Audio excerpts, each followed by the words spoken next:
Hello everyone, very welcome to version study PYQ and this is Satyam Parmar. स्वागत है आप सभी का आपके अपने यूट्यूब चैनल स्टडी पीवाईक्यू पर। तो आज का सेशन अपना ज्योग्राफी का है। पेपर सेकंड होता है यूजीसी नेट में, और इसके साथ ही आप लोग का TGT PGT assistant professor in सभी के लिए भी काफी महत्वपूर्ण है। आज जो क्वेश्चन अपन लोग डिस्कस करेंगे वो यहाँ पे कंबाइंड क्वेश्चन आप लोगों को मिलेंगे। सभी यूनिट से यहाँ पे क्वेश्चन देखने को मिल जाएंगे। पहले क्या था, अपन लोग टॉपिक वाइज करते थे, लेकिन आज का जो सेशन है इसमें कंबाइंड क्वेश्चन को रखा है। ठीक है। और लैंग्वेज का इशू यहाँ पे नहीं होगा, आप लोगों को हिंदी और इंग्लिश दोनों में रखा गया है। तो आप लोग क्या करेंगे, चैनल को लाइक सब्सक्राइब शेयर ये सभी आप लोग कर देंगे। चलिए क्वेश्चन आप लोग सॉल्व करें, और हर क्वेश्चन के बाद में आप लोग को 10 से 15 सेकंड का टाइम दिया जाएगा। इसमें आप लोग कमेंट कर सकते हैं आंसर को। ठीक है। खाद्य और कृषि संगठन के अनुसार वर्ष 1990 से लेकर के 2015 तक वन रक्षण के संदर्भ में निम्नलिखित में से कौन से अग्रणी देश हैं। ठीक है। 1915 तक के ब्राजील, कांगो लोकतांत्रिक गणराज्य, रूस और चीन, ब्राजील और इंडोनेशिया, रूस और कनाडा। इंग्लिश में देख लीजिए इसको।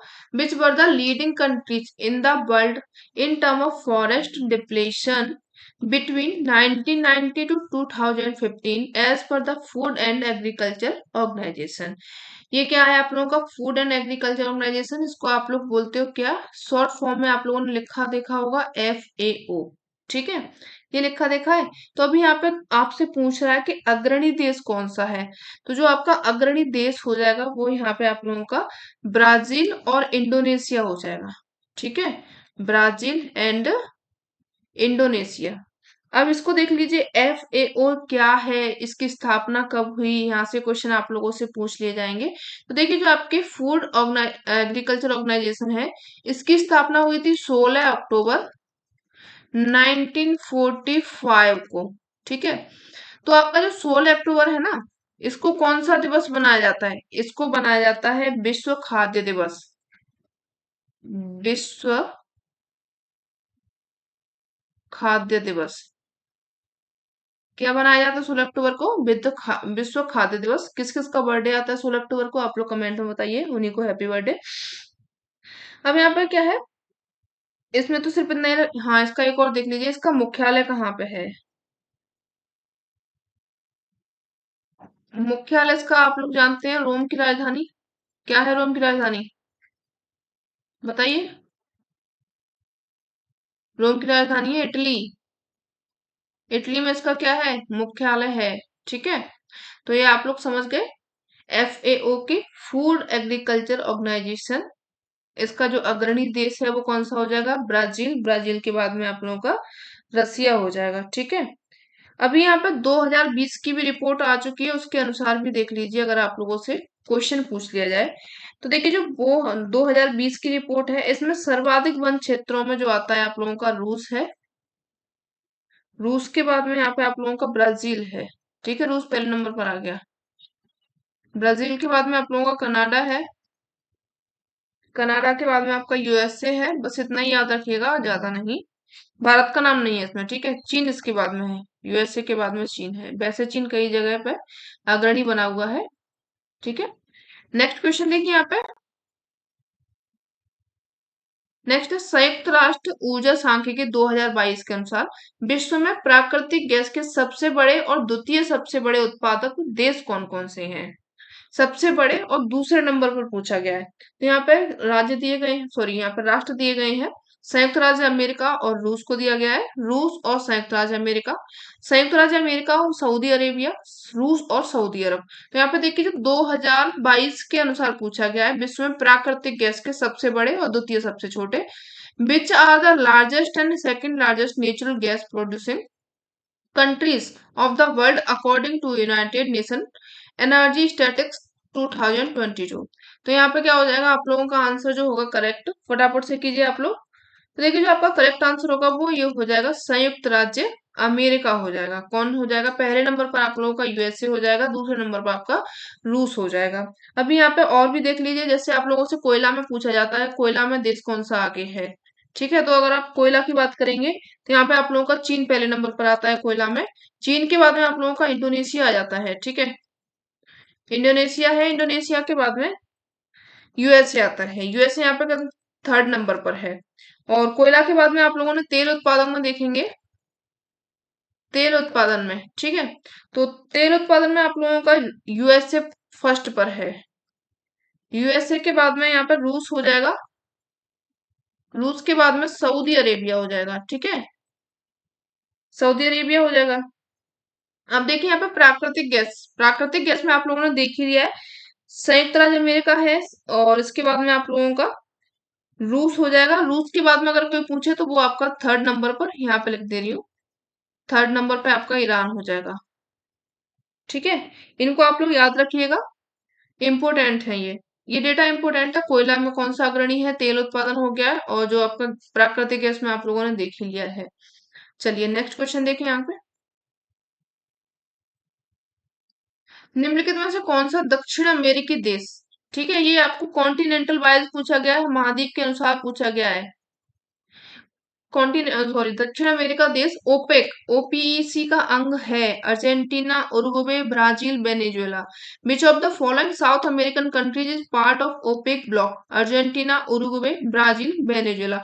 तो यहाँ पे आप लोगों को पता होना चाहिए क्या, कौन कौन से कॉन्टिनेंट में कौन सा देश आता है, ठीक है। इतना आप लोग को पता होगा तब आप इसको करोगे। तो यहाँ पे जो दक्षिण अमेरिका देश पूछा गया है ना, तो यहाँ पे कौन सा हो जाएगा दक्षिण अमेरिका का, यहाँ पे आपका फोर्थ ऑप्शन करेक्ट हो जाएगा। वेनेजुएला जो है दक्षिण अफ्रीका का कॉन्टिनेंट महाद्वीप का हिस्सा है, और ये सदस्य किसका है, ओपेक का है, ठीक है। एक मिनट इसको erase कर लें।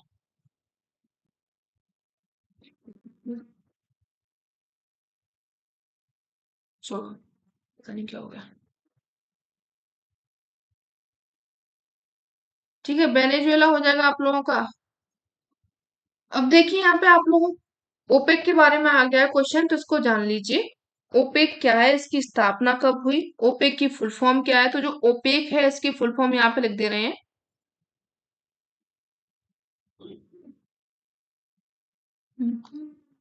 एक मिनट,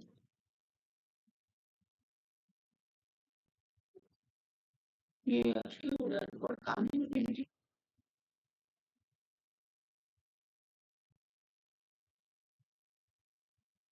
एक मिनट, हाँ। ओ शिट,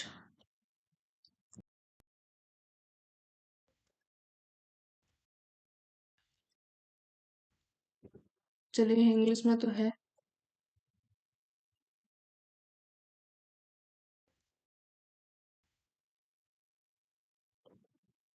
चलिए, तो यहाँ पे आप लोगों से पूछा गया था कि ओपेक जो दक्षिण साउथ अमेरिका है, इसमें से कौन सा पार्ट है जो कि साउथ अमेरिका का है, ओपेक का सदस्य है। तो यहाँ पे आप देखिए, आप लोग इनको जान लीजिए, ओपेक की फुल फॉर्म क्या होती है, ओपीईसी। इसकी फुल फॉर्म क्या होती है, इसकी होती है organisation of petroleum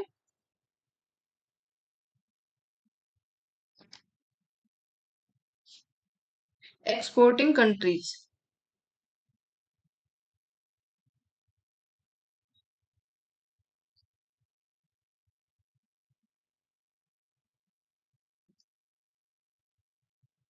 full form को आप लोग याद कर लिया कीजिए, क्योंकि देखिए फुल फॉर्म से क्वेश्चन पूछे जाते हैं। अभी जो आपका नेट एग्जाम हुआ था पेपर फर्स्ट में, पीओपीएस की फुल फॉर्म पूछी गई थी। आप लोग बताइए पीओपीएस की फुल फॉर्म क्या होती है, बताइए। चलिए, तो अब देखिए यहाँ पे जो आप ओपेक की स्थापना हुई थी 1960 में हुई थी, 1960 में इसकी स्थापना हुई थी। और इसका जो कॉन्फ्रेंस हुआ था बगदाद में हुआ था। बगदाद में एक कॉन्फ्रेंस हुई थी, उसके तहत ये इसकी स्थापना हुई। मुख्यालय अगर इसकी बात करें तो मुख्यालय इसका वियना में है। वियना कहाँ पे है आप लोगों का, वियना कौन से कॉन्टिनेंट में है, ऑस्ट्रेलिया में, ठीक है। ये आप लोगों ने ओपेक के बारे में जान लिया। अब इसके संस्थापक देश देखिए कौन कौन से देशों ने इसकी स्थापना की थी, तो यहाँ पे इनको लिख लीजिए। ईरान, कुवैत, कुवैत, ठीक है। सऊदी अरब, सऊदी अरब के बाद में आप लोगों का इराक, वेनेजुएला,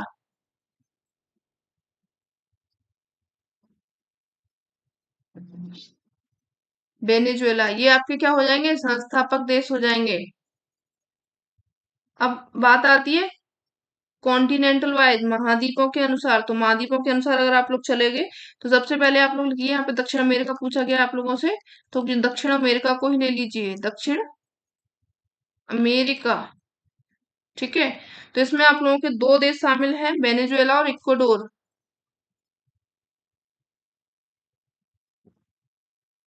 वेनेजुएला एंड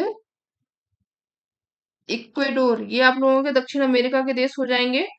आगे आप लोग दूसरा कॉन्टिनेंट आता है, दूसरा महाद्वीप आता है अफ्रीका।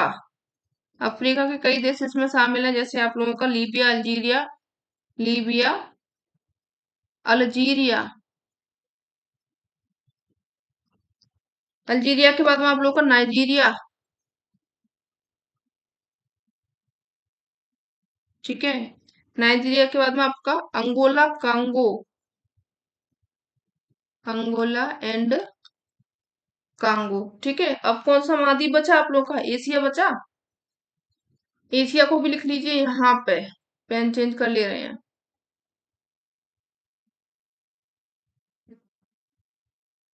यहाँ पे लिख लीजिए एशिया को। ठीक है,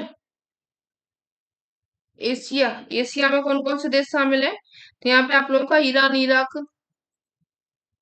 ईरान है, इराक है, कुवैत हो जाएगा। और कौन से रह गए आप लोगों के? सऊदी अरब और इंडोनेशिया। सऊदी अरब, इंडोनेशिया। ठीक है, ये आप लोगों के कॉन्टिनेंट वाइज हो गए। इनको अंडरलाइन कर दे रही हूँ। ठीक है, इनको आप लोग लिख लीजिएगा, इम्पोर्टेंट है। ठीक है, अब देखिए यहाँ पे एक और होता है ओपेक प्लस, यहाँ लिख दे रहे हैं ओपेक प्लस। इसमें क्या है? इसमें भी वही कच्चे तेल का काम होता है जो कच्चे पेट्रोलियम का निर्यात किया जाता है, लेकिन इस ओपेक प्लस में वो देश शामिल है जो ओपेक में शामिल, वो देश शामिल नहीं है जो ओपेक में शामिल है, या फिर ओपेक में जो ओपेक प्लस में शामिल है वो ओपेक में नहीं है। ठीक है, तो अब ओपेक प्लस में कौन कौन से देश हो जाएंगे? तो यहाँ पे लिख लीजिए आप लोग अजरबैजान, अजरबैजान। ठीक है, ये आप लोगों का ओपेक प्लस में शामिल है, ओपेक में नहीं है। Bahrain, Brunei. ठीक है, और ब्रुनेई के बाद में आप लोगों का मेक्सिको,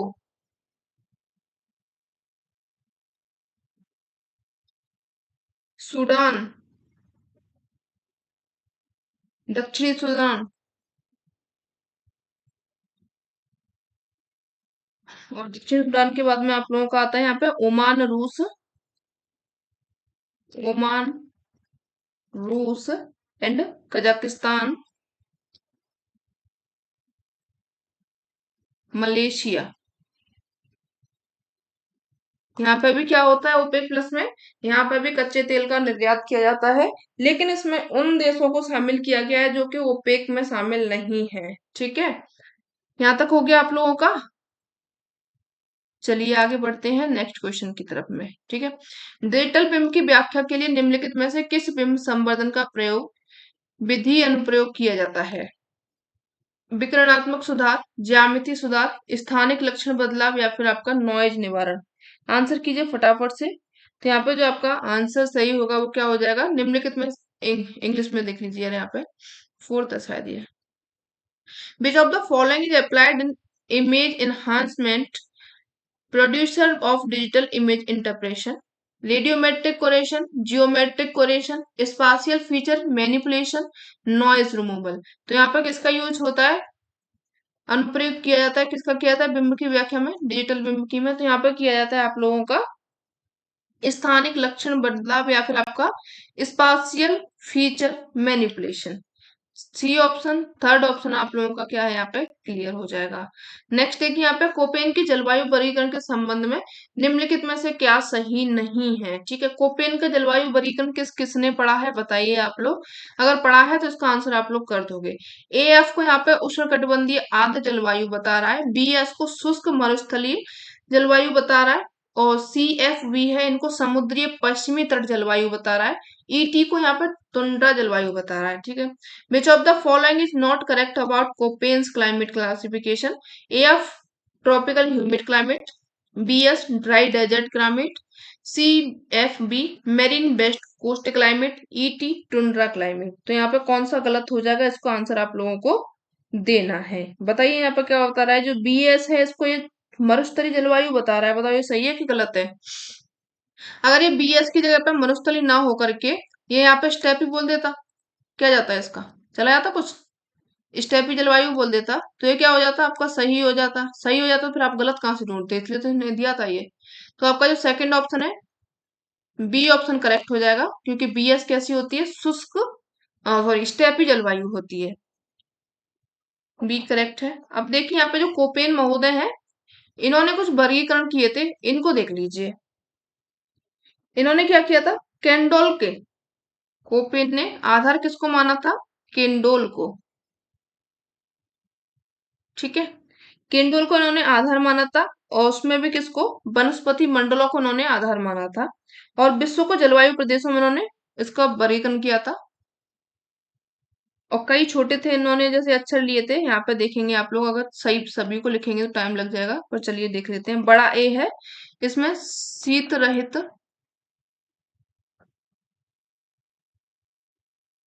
उष्णकटिबंधीय आर्द्र जलवायु,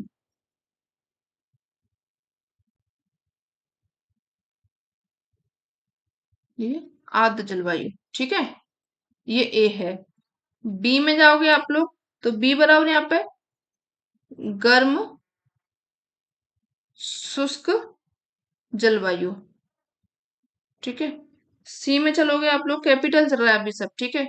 तो कैपिटल में आप लोगों का कोष्ण शीतोष्ण, कोष्ण शीतोष्ण। डी में शीत हिम, ठीक है, वन जलवायु, या फिर यहाँ पे आप लोग हिमपात भी बोल सकते हैं। अब आता है आप लोगों का ई, ये कैपिटल है ई भी। ई में इन्होंने रखा था ग्रीष्म रहित ध्रुवीय जलवायु,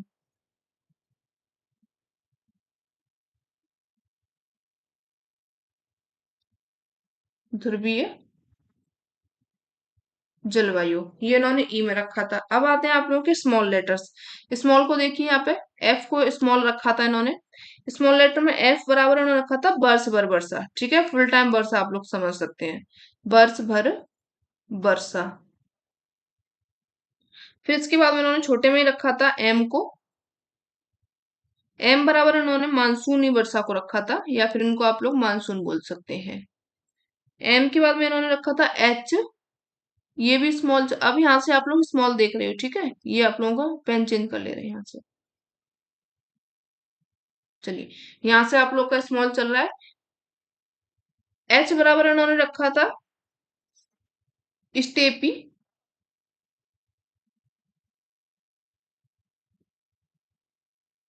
डब्लू रखा था इन्होंने स्मॉल, इसमें रखा था इन्होंने उष्ण रेगिस्तानी,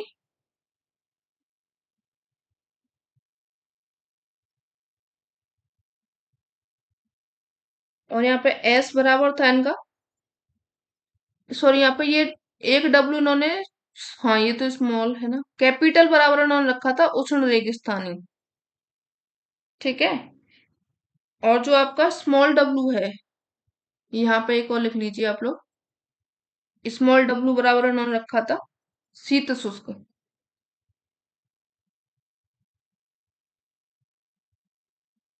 इसके बराबर एस में इन्होंने ग्रीष्म शुष्क शुष्क रखा था,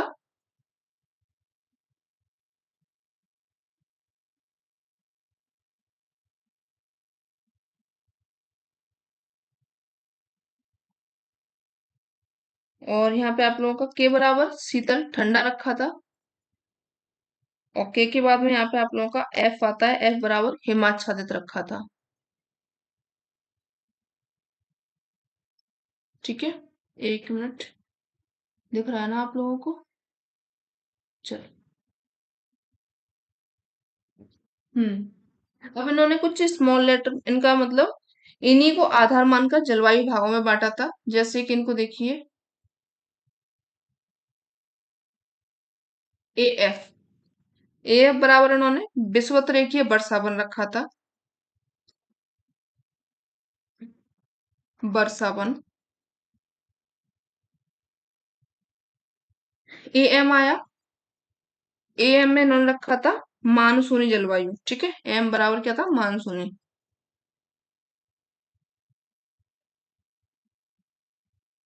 B W H. B W H बराबर इन्होंने रखा था शुष्क गर्म रेगिस्तान।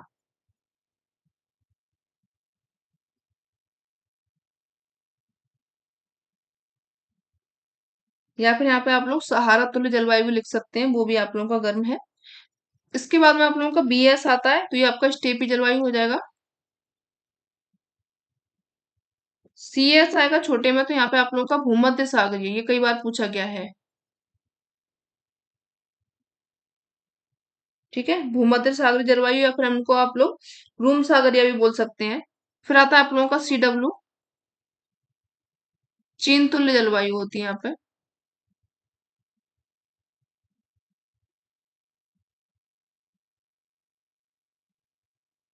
सी एफ बराबर यहाँ पे उन्होंने रखा था पश्चिमी यूरोप तुल्य जलवायु।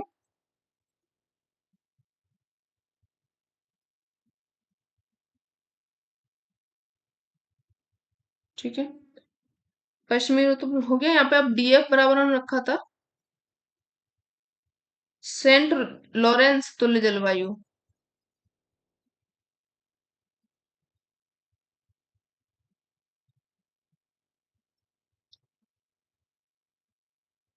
और कौन सा रह गया आप लोगों का, सी एफ डी एफ, हाँ डी डब्ल्यू रह गया अभी। डी डब्ल्यू बराबर इन्होंने रखा था टेंगा तुल्य। ये विश्व में है। ठीक है, टेंगा तुल्य हो गया। अब आप लोगों का ईटी आता है। ईटी बराबर टुंड्रा जलवायु। और यहाँ पे आप लोगों का ई एफ। ई एफ बराबर आप लोगों का ध्रुवीय हिमाच्छादित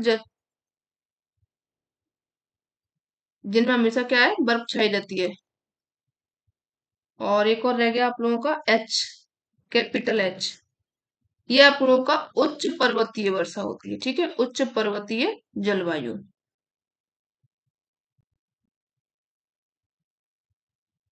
ठीक है, अब आप लोग इनको याद रखिएगा।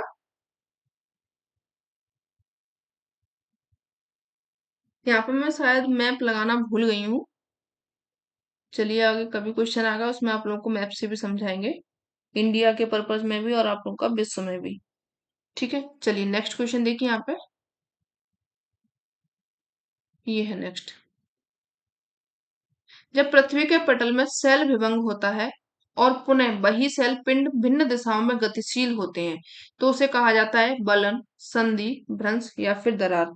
बताइए क्या कहा जाता है। जब जो पृथ्वी है आप लोगों की, उसमें कोई है, मतलब सेल है ये, इस तरीके की प्लेटें हैं, इनमें क्या हुआ, विभंग हुआ, मतलब इनमें लड़ाई हो गई और लड़ाई होकर के ये टूट गई। टूटने के बाद में वही सेल क्या होती हैं, भिन्न दिशाओं में, अलग अलग दिशाओं में जाने लगती हैं, एक इधर जा रही है एक इधर जा रही है, मुंह बैठ के। ठीक है, तो संधि को आप लोग क्या बोलते हैं, when rock fracture in earth crust and again the same rock massive move in different direction is it is known as fold, joint, fault या फिर cracks। आंसर कीजिए आप लोग इनका। तो ये आप लोग क्या जानते हैं इसको, भ्रंश, फॉल्ट। ठीक है, क्या होता है ये, भ्रंश या फिर आप लोगों का फॉल्ट होता है, जो कि एक प्लेट है कोई और इनमें कहीं से दरार पैदा हुई और अपनी दिशा इन्होंने इधर उधर कर दी, तो ये आप लोगों का क्या हो जाएगा, भ्रंश का कारण होता है। ठीक है, चलिए आगे बढ़ेंगे। यहाँ पे देख लीजिए सामान्य भ्रंश वगैरह इनको जान लीजिए। जो भ्रंश होते हैं कई प्रकार के होते हैं, जैसे आप लोगों के सामान्य भ्रंश होता है, सामान्य भ्रंश, इसमें क्या होता है, जो नती कोण बनता है इसमें, ये यहाँ पे आप लोगों से अब डिग्रियां पूछने लग गए हैं, तो 4 डिग्री से लेकर के 65 डिग्री के मध्य में ये कोण बनता है, उसे आप लोग सामान्य भ्रंश की संज्ञा दे देते हैं। व्युत्क्रम भ्रंश क्या होता है,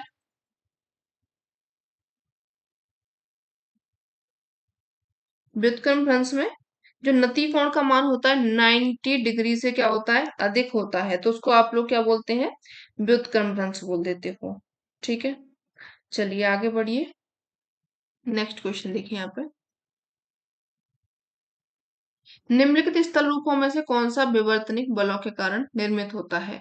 लिफ्ट घाटी, अंध घाटी, यू आकार की घाटी, बी आकार की घाटी। Which one of the following landform is formed due to tectonic forces? Rift valley, blind valley, U shape valley या फिर आप लोगों की बी शेप वैली? कौन सी है जो कि विवर्तनिक बलों के कारण होती है? वही प्लेटों में हलचल के कारण कौन सी यहाँ पे आप लोगों के घाटियां बनती हैं? बताइए, आंसर कीजिए फटाफट से। तो देखिए, जो आपके प्लेटों में हलचल होती है, विवर्तनिक क्रियाएं यहाँ पे घटित होती हैं। कोई प्लेट आगे जा रही है, कोई प्लेट पीछे जा रही है, कोई प्लेट एक दूसरे से दूर जा रही है, या फिर कोई प्लेट एक दूसरे के पास में आ रही है। तो ये सभी क्या होते हैं, आप लोग के विवर्तनिक बल होते हैं। इन बलों के कारण एक स्थलाकृति बनती है, जिनको आप लोग जानते हैं किस नाम से, रिफ्ट घाटी के नाम से आप इनको जानते हैं, रिफ्ट वैली के नाम से आप इनको जानते हैं। ठीक है, चलिए आगे बढ़ेंगे।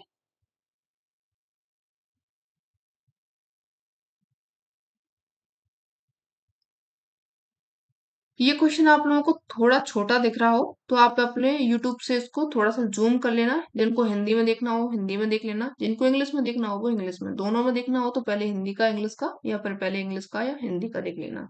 ठीक है, in the three cell circulation model the energy that derive Hadley cell is supplied which of the following: the energy derived from Coriolis force, the energy from Westerlies, the energy transferred from subtropical to high pressure cell to doldrum, the latent heat released during the formation of cumulonimbus cloud। तीन cell वाले जो परिचालन model है उसमें Headley cell को चलाने वाली ऊर्जा, जिससे वो क्या है, हेडली सेल ऊपर की तरफ में इस तरीके से घूम रहा है, वो चक्कर लगा रहा है, उसका पूछा गया है कौन सा है, यहाँ पे कौन सी ऊर्जा की आपूर्ति कर रहा है जिससे कि वो हेडली सेल है ऊपर की ओर जा रहा है, अपना मतलब चक्कर लगा रहा है। क्या कारण है इसका, बताइए, आप लोग आंसर कीजिए। यहाँ पे आप लोगों से आंसर ये दिए गए हैं, कोरियोलिस बल से निर्मित ऊर्जा, वेस्टर्ली से ऊर्जा, या फिर आपके उपोष्ण कटिबंधीय उच्च दाब वाले सेलों से डोलड्रम तक हस्तांतरित ऊर्जा, कपासी वर्षा मेघों के निर्माण के दौरान उत्सर्जित मुक्त ऊष्मा। क्या होगा इसका कारण, तो यहाँ पे देखिए जो आपके ये जो कपासी वर्षा मेघ है, या फिर आपके जो क्यूमुलोनिम्बस क्लाउड है, इनके निर्माण के दौरान जो ऊर्जा लेटेंट हीट उत्सर्जित होती है, उसके कारण ये क्या होता है, हेडली सेल का चलता है, या फिर आप लोगों का जो हेडली सेल है इसका परिचालन होता है। ठीक है, चलिए नेक्स्ट देखिए यहाँ पे, निम्नलिखित में से किस महासागर का सर्वाधिक विस्तृत महाद्वीपीय ढाल क्षेत्र है? महाद्वीपीय ढाल क्षेत्र किसका है, आप बताइए। आर्कटिक महासागर का, प्रशांत महासागर का, हिंद महासागर का, फिर अटलांटिक महासागर का? Which ocean has the largest continental slope area? Arctic ocean, Pacific ocean, Indian ocean, या फिर आपका अटलांटिक ओशियन? किसका है बताइए, आंसर कीजिए फटाफट से। तो देखिए यहाँ पे महाद्वीपीय ढाल पूछा गया है, तो जो ढाल सबसे ज्यादा है यहाँ पे आप लोगों का वो अटलांटिक महासागर का है। ठीक है, किसका है ये, अटलांटिक महासागर का है। अब आप लोग बात करें ये महाद्वीप ढाल क्या है, और जो महाद्वीप है इनको कितने भागों में बांटा गया है। तो जो महाद्वीप की स्थलाकृति है ना, इसको 4 भागों में बांटा गया है, जिसमें आप लोगों का पहले नंबर पर आता है महाद्वीपीय मग्न तट। यहाँ पे लिख लीजिए, इसको लगा लीजिए यहाँ पे, मग्न तट। मग्न तट के बाद में आप लोगों का आता है महाद्वीपीय मग्न ढाल आता है। ढाल के बाद में आप लोगों का सागरीय मैदान होता है।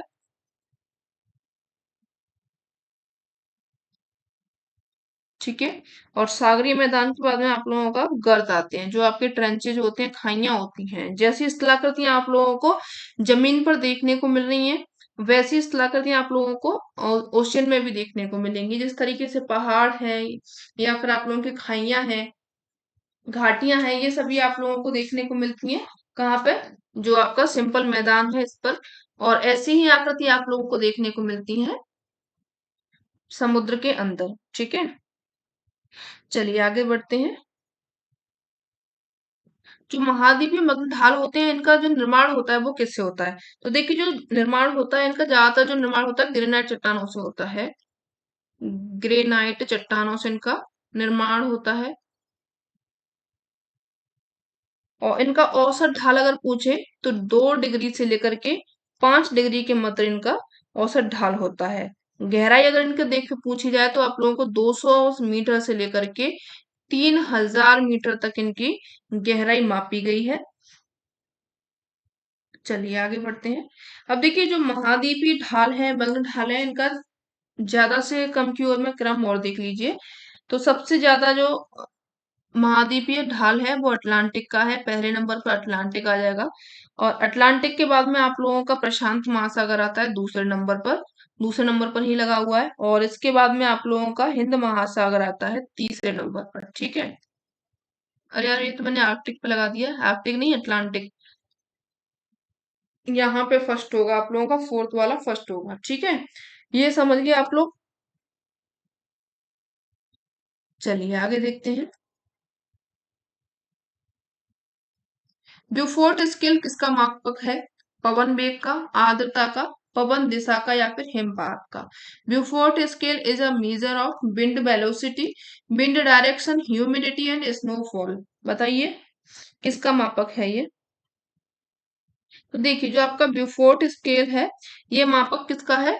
पवन वेग का, विंड वेलोसिटी का मापक है ये। फर्स्ट ऑप्शन आप लोगों का सही हो जाएगा। ठीक है, ये जो ब्यूफोर्ट स्केल है इसको सुझाया गया था, अवलोकन इसका किया गया था फ्रांसिस ब्यूफोर्ट के द्वारा। उनके नाम पर इसका नाम पड़ा है। फ्रांसिस ब्यूफोर्ट के द्वारा इसको सुझाया गया था। कब सुझाया गया था? 1805 में। ठीक है। और इसमें जो नंबर होते हैं ये नंबर पूछे जाते हैं यार। ठीक है, कितने इसमें नंबर होते हैं? तो 0 से लेकर के 12 तक नंबर इसमें दर्शाए गए हैं। 0 जो होता है सबसे कम प्रभावशाली होता है, और जो 12 होता है सबसे अधिक प्रभावशाली होता है। विनाशकारी प्रकृति का ये आप लोगों को दिखाता है। ठीक है, चलिए आगे बढ़ते हैं। फर्स्ट ऑप्शन यहाँ पे आप लोगों ने करेक्ट कर लिया। अच्छा ये तो बताओ आप लोग कहाँ कहाँ से वीडियो देख रहे हो? इतना तो बता सकते हो ना। लाइव नहीं होती है तो आप लोगों से हमें पहचान भी नहीं है। चलिए, निम्नलिखित में से कौन सुनामी प्रहारों से सर्वाधिक ग्रस्त है? अफ्रीका का पूर्वी तट है, अटलांटिक तटरेखा है, यूरोपीय तटरेखा, या फिर आपका परिप्रशांत तटरेखा? Which of the following is most prone to tsunami strike? East coast of Africa, Atlantic shoreline, European shoreline, circum Pacific shoreline. कौन सी होगा यहाँ पे सुनामी का? बताइए आप लोग, आंसर कीजिए फटाफट से। यहाँ पे देखिए जो सर्वाधिक ग्रस्त है सुनामी प्रहारों से, तो वो आप लोगों का कौन सा हो जाएगा? परिप्रशांत तट मेखला है। फोर्थ ऑप्शन आप लोगों का यहाँ पे करेक्ट हो जाएगा। सर्क्यूम पैसिफिक शोर लाइन हो जाएगा। ठीक है, चलिए आगे बढ़ते हैं। इसमें क्या होता है, ज्यादातर जो कारण है इसको अग्निवलय मेखला भी कहा जाता है। आप लोगों ने अगर मैप में देखा हो, जो आपका प्रशांत महासागर वाला क्षेत्र है इसको रिंग ऑफ फायर भी कहा जाता है। यहाँ पे इतनी ज्वालामुखी क्रियाएं होती हैं, और यहाँ पे भूकंप भी सबसे ज्यादा आते हैं, सक्रिय हमेशा रहते हैं यहाँ पे भूकंप। तो इसके कारण जो सर्वाधिक भाग होता है इसी का सबसे ज्यादा ग्रस्त होता है सुनामी प्रहारों से। तो आपका जो आंसर सही होगा वो सर्कम पैसिफिक शोर लाइन हो जाएगा, परे प्रशांत तट मेखला हो जाएगा। आगे बढ़िए। नेक्स्ट है यहाँ पर निम्नलिखित में से कौन बृहद संचलन का तीव्र प्रकार नहीं है? फटाफट से मतलब क्या फैलता नहीं है आप लोगों का? जैसे लैंडस्लाइडिंग वगैरह होती है, कौन सी चीज है जो कि फटाफट से आपका जमीन से अलग नहीं होगी? सेल का गिरना, पंख प्रवाह, सेल पर अपपतन, या फिर आप लोगों का मृदा सड़पण? Which of the following is not a fast type of mass movement? Rock fall, mud flow, bed rock slump, या फिर आपका सॉलिडिफिकेशन? कौन सा आंसर है यहाँ पे? जो तीव्र प्रकार का नहीं है, फटाफट जो नहीं होता है, वो आप लोगों का क्या हो जाएगा? सॉलिफिकेशन है, मृदा सर्पण है, जो कि बहुत ज्यादा फास्ट नहीं होता है। बाकी का सेल आपका जब ऊपर से पत्थर छोड़िएगा तो वो क्या रुक रुक के आएगा कि चलो आधा घंटा यहाँ पे रुक जाता हूँ, फिर आधा घंटा यहाँ पे रुक जाऊंगा, फिर आधा घंटा यहाँ पे रुक जाऊंगा, ऐसा नहीं होता है बेटा। ये क्या होता है, जो पत्थर आप लोगों ने ऊपर से पहाड़ से गिरा वो सीधे जाकर के नीचे गिरेगा, इसको बीच में रोकने वाला पैदा नहीं होगा। ये क्या होता है, आप लोगों का तीव्र संचलन होता है। जो मृदा सर्पण होता है बहुत धीरे धीरे होता है, लो टाइप में होता है। ठीक है, आगे बढ़ते हैं। चलिए, यहाँ पे कौन सा आंसर हो गया आप लोगों का? फोर्थ आंसर है डी, करेक्ट हो जाएगा। उष्णकटिबंधीय चक्रवात के बनने के संबंध में निम्नलिखित में से कौन सा कारण सही नहीं है? उष्णकटिबंधीय चक्रवात निम्न अक्षांशों में भूमध्य रेखा के 5 डिग्री के भीतर समुद्र पर बनते हैं। समुद्र का तापमान अवश्य ही 26.5 डिग्री से अधिक होना चाहिए। गति या फिर ऊंचाई के साथ में दिशा में अत्यल्प परिवर्तन के साथ क्षीण वायु आवश्यक है। समुद्र के तापमान में उच्च आर्द्रता अंश होना चाहिए। ये तो आपका हिंदी में हो गया, इंग्लिश में भी दिया गया है, घबराइएगा नहीं। तो यहाँ पे ये विच of the following factor is not correct about development of tropical cyclone? Tropical cyclones are formed on ocean in low latitude within 5 of the equator. The temperature of ocean must be greatest than 26 degree 26.5 degree centigrade. Weak wind with little change in speed of direction with height needed. The atmosphere over the ocean must have high moisture contents. बताइए इसका answer कीजिए फटाफट से, एक बार और पढ़ लीजिए।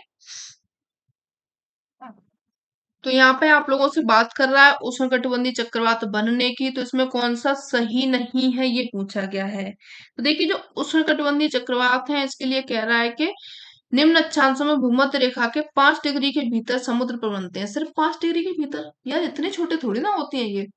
काट दो इसको, हटाओ इसको। ठीक है, ये ऑप्शन आप लोगों को क्या हो जाएगा, गलत हो जाएगा। क्योंकि जो उष्णकटिबंधीय चक्रवात है इनकी उत्पत्ति होती है दोनों गोलार्धों में 5 डिग्री से लेकर के कितने तक, 50 हो गया यार, तो 5 डिग्री से लेकर के 30 डिग्री के भीतर आप लोगों के उष्णकटिबंधीय चक्रवात बनते हैं। दोनों अक्षांशों में बनते हैं, ऐसा नहीं कि ऊपर बन जाएंगे, उत्तरी में नीचे नहीं बनेंगे, जो आपका दक्षिणी गोलार्ध है इसमें नहीं बनेंगे। ठीक है, चलिए आगे बढ़ते हैं। यहाँ पे देखिए कुछ उष्णकटिबंधीय चक्रवात मैंने आपको दिखाए हैं, थोड़ा सा क्लियर नहीं दिख रहे होंगे, लेकिन आपको ये दिख रहे हैं, हरिकेन्स, टाइफून, साइक्लोन, ये यहाँ पे दिख रहे हैं, इक्वेटर के पास में है ये साइक्लोन आप लोग को दिखाई दे रहा है। तो देखिए जो आपका उष्णकटिबंधीय जो चक्रवात है इनके स्थानीय नाम अगर आप लोग देखें तो ये आपका हरिकेन हो जाएगा। हरिकेन ये अमेरिका वाले पार्ट में है, यूएसए में। और टाइफून इसको चीन में बोला जाता है। ये क्या हो जाएगा आप लोगों का, चीन में इसको, पेन चेंज करना पड़ेगा यार, चीन में इसको क्या बोला जाता है, टाइफून बोला जाता है। और जो आपका जापान वाला क्षेत्र है यहाँ पे इसको टाइफू बोला जाता है। ठीक है, ये पूछे जाते हैं आप लोगों से, और ये भी पूछा जाता है कि चक्रवात कौन सा है। ये हरिकेन नाम लिख के दे दिया आप लोगों से, शीतोष्ण दे दिया जाएगा, या फिर आपका उष्ण चक्रवात बोल दिया जाएगा। तो आपको ये भी पता होना चाहिए। ठीक है, और बिलीबिली इसको बोला जाता है यहाँ पे ऑस्ट्रेलिया में, बिलीबिली। ठीक है, ये भी आप लोगों के कैसा है, उष्ण चक्रवात है। आगे बढ़ते हैं। नेक्स्ट देखिए यहाँ पे इरिमिंगर जलधारा से पूछा गया है। इरिमिंगर जलधारा निम्नलिखित में से किस महासागर के जल में प्रवाहित होती है? दक्षिणी अटलांटिक में, उत्तरी अटलांटिक में, उत्तरी प्रशांत महासागर में, या फिर आप लोगों के दक्षिणी प्रशांत महासागर में। Irminger current flow in which of the following ocean water? South Atlantic, North Atlantic, North Pacific, या फिर आपका साउथ पैसिफिक। तो देखिए जो आप लोगों ने इरमिंगर को पढ़ा होगा, इरमिंगर जो जलधारा है ये कहाँ पे बहती है, उत्तरी अटलांटिक में बहती है, नॉर्थ अटलांटिक में बहती है। सेकंड ऑप्शन आप लोगों का यहाँ पे करेक्ट हो जाएगा। ये देखिए यहाँ पे आप लोगों को दिखाएं इरमिंगर की जलधारा, तो ये आप लोगों को दिख रही होगी इरमिंगर। ठीक है, दिख गई। ये कौन सा है, ये आप लोगों का ये आपका क्या है, अटलांटिक महासागर, जो कि एस शेप में है। यहाँ पे आपका इक्वेटर है, ठीक है, 0 डिग्री विषुवत रेखा है। विषुवत रेखा से आप लोग इस साइड जाएंगे तो आपका नॉर्थ हो जाएगा, इस साइड आओगे तो आप लोगों का साउथ हो जाएगा। तो जो इरमिंगर की जलधारा है वो कहाँ पे है, नॉर्थ अटलांटिक में है। ठीक है, चलिए आगे बढ़ते हैं। और भी हैं आप लोगों की, अगर आप सभी जलधाराओं को देखना चाहें तो ये देखिए, ये तो आपके सभी क्या हो जाएंगे, इक्वेटर वाली रेखाएं हो जाएंगी, जलधाराएं हो जाएंगी जो कि विषुवतीय जलधाराएं हैं। ठीक है, और यहाँ पे आप लोगों की ये गल्फ स्ट्रीम है जो कि गर्म जलधारा है। और एक एक बात और यहाँ पे याद कर लीजिए कि गर्म जलधारा और ठंडी जलधारा का कॉन्सेप्ट क्या है। देखिए जो सिंपल सा है, जब आप लोग जाओगे कहाँ से, विषुवत रेखा से ध्रुवों की ओर में, जब आप नीचे से ऊपर की साइड में जाओगे तो आपकी धाराएं क्या होंगी, गर्म होंगी, क्योंकि यहाँ से इनको कोई भी ठंडक नहीं मिल रही है। तो जो आपकी गल्फ स्ट्रीम है ये कैसी हो जाएगी, गर्म है। इरविंगर की जलधारा ये भी आपकी गर्म है। नॉर्थ डिप्ट अटलांटिक ये भी आप लोगों की गर्म है। अभी आप लोगों को कनारी की जलधारा देखने को मिल रही है, इसका फ्लो किधर है, ध्रुवों से लेकर के विषुवत रेखा की ओर में। तो ये कैसी हो जाएगी, ठंडी जलधारा हो जाएगी। जो आपके ध्रुवों से आ रही है विषुवत रेखा के साइड में, ये ठंडी हो जाएगी। ठीक है, यहाँ पे देखिए जो आपका क्यूरोशिबो है ये पैसिफिक ओशियन की है, ये भी कहाँ जा रही है, विषुवत रेखा से ध्रुवों की ओर। ये आप लोगों की ठंडी जल गर्म जलधारा है। और ओयासियो आ रही है ध्रुवों से विषुवत रेखा की ओर, तो ये आपकी कैसी हो जाएगी, ठंडी जलधारा है। अलास्का की धारा ये भी आप लोगों के पैसिफिक में है, ये भी कैसी है, गर्म है। कैलिफोर्निया की धारा ये आपके ध्रुवों से आ रही है विषुवत रेखा की तरफ में, तो ये कैसी हो जाएगी, ठंडी हो जाएगी। नॉर्थ पैसिफिक ये भी आप लोगों की गर्म जलधारा है। नॉर्थ इक्वेटोरियल, जो इक्वेटोरियल है वो सभी आप लोगों की गर्म हो जाएंगी। ठीक है, ये भी आप लोगों की क्या हो जाएंगी, गर्म जलधाराएं हो जाएंगी। अब यहाँ पे देखिए जो साउथ पैसिफिक है ये भी आप लोगों की गर्म जलधारा है। लेकिन जो पेरू है ये कहाँ से आ रही है, ध्रुवों की तरफ से आ रही है, विषुवत रेखा की तरफ में जा रही है। तो जो पेरू है आप लोगों की पैसिफिक प्रशांत महासागर की जलधारा है, जो कि कैसी है, ठंडी है। अब आते हैं जो आप लोगों का अटलांटिक में ही ब्राजील की जलधारा है, ये आप लोगों की विषुवत रेखा से आ रही है ध्रुवों की तरफ में। तो जो ब्राजीलियन जलधारा हो जाएगी वो कैसी है, गर्म जलधारा है। साउथ अटलांटिक है, इनको यहाँ पे अलग अलग नाम दिए गए हैं, जैसे कि आप लोगों के चिक्ता साठा है, प्रचंड पचासा है, और गरजता चालीसा, ये इनको तीन नाम दिए गए हैं डिग्री के अनुसार, जैसे 40 डिग्री पर, 50 पर और 60 पर। और यहाँ पे देखिए जो आपकी वेनेजुएला है ये ठंडी जलधारा है। अब आते हैं आप लोग हिंद महासागर में। हिंद महासागर में आएंगे तो यहाँ पे जो अग्लोहास की धारा है ये आपकी गर्म जलधारा हो जाएगी। और साउथ इंडियन ये आप लोगों की सीधी निकल गई। और एक पार्ट इसका इस तरफ चला गया। जो वेस्ट ऑस्ट्रेलिया की जलधारा है ये आप लोगों की कैसी हो जाएगी, ठंडी हो जाएगी। और ईस्ट ऑस्ट्रेलिया की जलधारा ये आप लोगों की गर्म है। ठीक है, इसको याद रखिएगा। ये जा रही है कहाँ से, ध्रुवों से लेकर के विषुवत रेखा की तरफ में, और ये आ रही है कहाँ पे, विषुवत रेखा से ध्रुवों की ओर में। तो ये कैसी हो जाएगी, गर्म हो जाएगी। वेस्ट ठंडी है, ईस्ट गर्म है। ठीक है, तो ये आपके क्या हो जाएंगे, सभी जलधाराएं हो जाएंगी। इनको आप लोग याद रखिएगा। नेक्स्ट क्वेश्चन यहाँ पे देखिए, निम्नलिखित में से कौन सा खनिज पोषक तत्व पादपों के लिए आवश्यक समष्टि पोषक तत्व नहीं है। मैग्नीज, मैग्नीशियम, फास्फोरस या फिर आपका sulphur. Which one of the following mineral nutrients is not the macronutrient required by plant. Manganese, magnesium, phosphorus और सल्फर, कौन सा है, यहाँ पे आंसर कीजिए फटाफट से। तो देखिए जो जरूरी नहीं है, आवश्यक नहीं है, वो आप लोगों को क्या हो जाएगा, यहाँ पे मैग्नीज हो जाएगा, जो कि पादप है, यहाँ पे जो प्लांट्स हैं उनके लिए ये आवश्यक नहीं हो जाएगा। ठीक है, चलिए आगे बढ़ते हैं। देखिए जो क्या नाम है, जो प्लांट्स होते हैं इनको जो पोषक चाहिए होते हैं, इनको दो तीन तरीके से दिया जाता है। जैसे कि प्राथमिक पोषक तत्व में इनको शामिल किया गया है। प्राथमिक पोषक तत्व जो कि जरूरी जरूरी है, वो आप लोगों के क्या हो जाएंगे, नाइट्रोजन, फॉस्फोरस, नाइट्रोजन, फॉस्फोरस।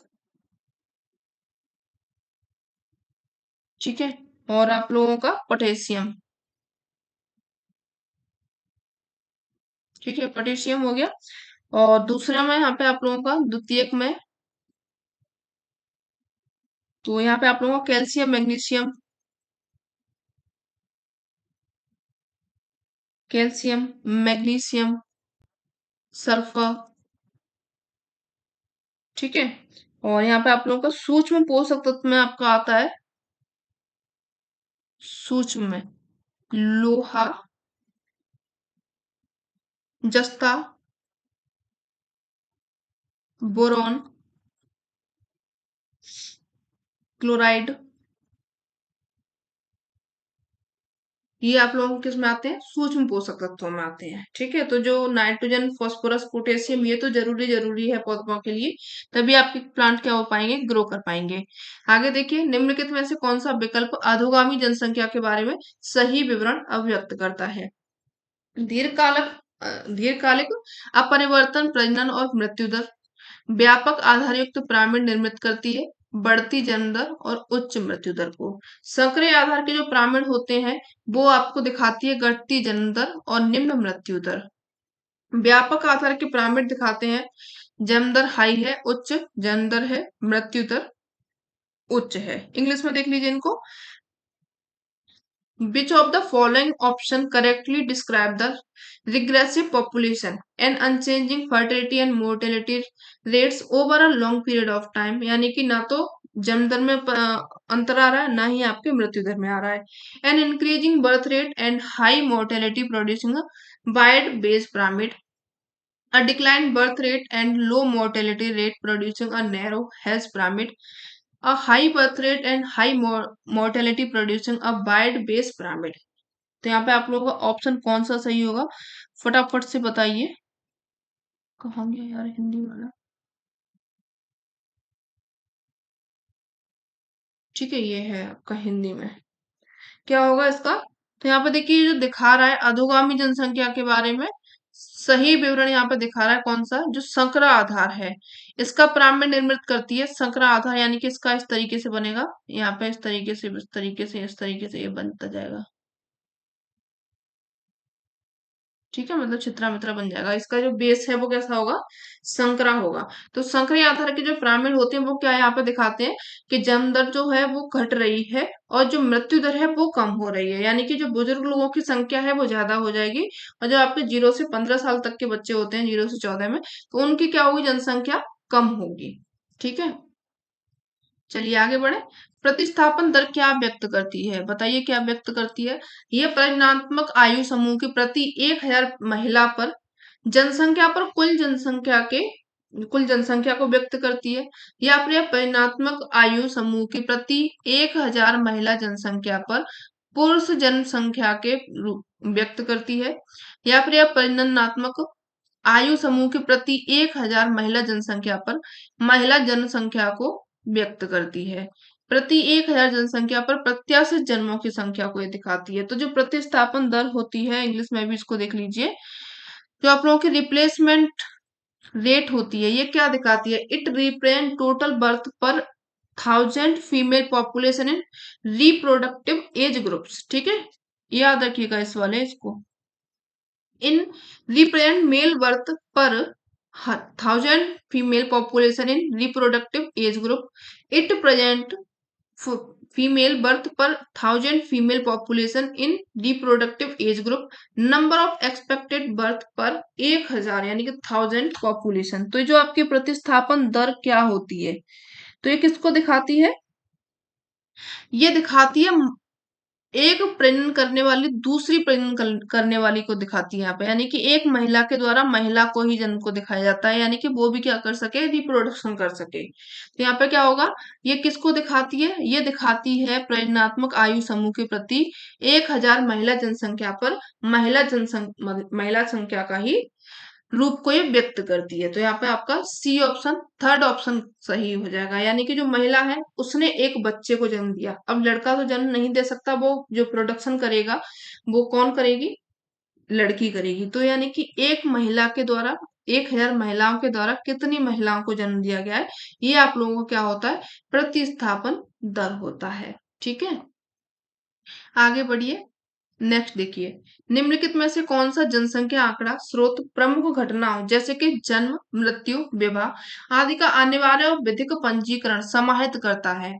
जनसंख्या गणना, प्रतिदर्श सर्वेक्षण, जनसंख्या की पंजी, या फिर जनपादिक रोग विज्ञान एवं प्रतिवेदन। Which one of the following source of population data involve compulsory and legal restriction of viral events such as birth, death and marriage? Population census, sample survey, register of population, या फिर एपिडेमोलॉजिकल रिपोर्ट्स। क्या होगा यहाँ पे, answer कीजिए फटाफट से। तो ये जो दिखाता है वो क्या दिखाता है, जनसंख्या की पंजी को दिखाता है। रजिस्टर ऑफ पॉपुलेशन होता है जिसमें डेथ होती है, बर्थ होता है और विवाह होता है, इन तीनों को ये इसमें दिखाया जाता है। आगे बढ़िए। निम्नलिखित में से किस देश में विख्यात औद्योगिक पो नदी बेसिन अवस्थित है, चीन में, तुर्की में, इटली में, या फिर उरुग्वे में। Po River Basin is well-known industrial region of which of the following countries? China, Turkey, Italy and Uruguay. किसमें है पो नदी, बताइए। तो ये जो पो नदी है ये कहाँ पे है, आंसर कीजिए फटाफट से। आपका कहाँ पे है, इटली में। इटली कहाँ की राजधानी है, अभी मैंने आप लोगों को एक क्वेश्चन कराया था। इसको क्या बोला जाता है, जो आपकी पो नदी है ना, पो रिवर है, इसको क्या बोला जाता है, इटली किसको गंगा बोला जाता है? ठीक है, इटली की गंगा बोला जाता है। इटली की गंगा किसको बोला जाता है? पो रिवर को बोला जाता है। ठीक है, ये इसका आप लोग उपनाम भी मान लीजिए। और ये क्या है इसकी विशेषता? इटली की सबसे लंबी नदी है ये। लंबी नदी कौन सी है? पो नदी हो जाएगी। ठीक है, इसकी सहायक नदियां अगर कभी आप लोगों से पूछ ले तो इनको बता देना, मायरा, डोरा, बाल्टिया। ठीक है, और भी यहाँ पे आडा, तनारो, सोचिया। ठीक है, ये क्या हो जाएंगी? इसकी सहायक नदियां हो जाएंगी, मायरा, डोरा, बाल्टिया, आडा, तनारो, सोचिया। ये क्या क्यों इससे क्वेश्चन पूछा गया? क्योंकि इटली की सबसे बड़ी रिवर है। इटली किसको गंगा बोला जाता है। चलिए आगे बढ़ते हैं।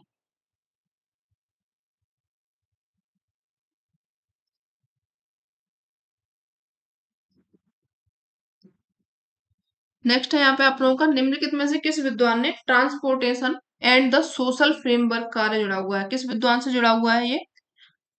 एडवर्ड उलमीन से, एम ई हट से, जी के जिप से, जॉन फ्राइडमैन से। Transportation and the social framework work is associated with which of the following scholar? Edward Ullman, M E Hurst के द्वारा, जी के जिप या फिर आपके जॉन फ्रीडमैन। क्या आंसर होगा इसका? फटाफट से आप लोग आंसर कीजिए बिना देरी किए हुए। तो यहाँ पे जो आपका आंसर होगा वो कौन जुड़े हुए हैं? एम ई हर्स्ट जुड़े हुए हैं। ठीक है, सेकंड ऑप्शन आप लोगों का ये करेक्ट होगा। ठीक है, इतनी ही स्लाइड थी। चलिए, तो ये हो गया आप लोगों का आज का सेशन। और ये सेशन कैसा लगा है जरूर बताइएगा। अच्छा लगा हो तो अपने फ्रेंड्स को शेयर जरूर करेंगे ना। अगर चैनल पर नए हैं तो इसको सब्सक्राइब भी करेंगे, लाइक जरूर कीजिएगा। ठीक है, मिलते हैं अपन लोग नेक्स्ट सेशन में। तब तक के लिए धन्यवाद। Thanks for watching.